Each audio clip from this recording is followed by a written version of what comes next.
Republican party తరపున అక్కడ సెనెట్లో పెద్ద చర్చ నడిచింది.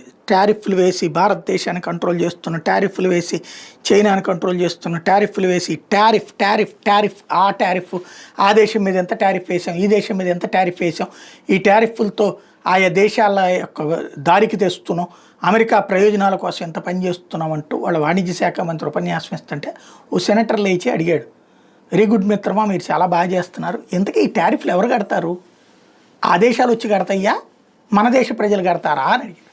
ఇది అసలు లాజికల్ పాయింట్. ట్రంప్ టారిఫ్ వేస్తే ఆ టారిఫ్ అంటే మన దేశం నుంచి 100 రూపాయల సరికి అక్కడికి వెళ్తే ఇదివరకు 110 రూపాయలకి అమ్ముడయ్యేది. ఎందుకని? 10 రూపాయలు ట్యాక్స్ కాబట్టి.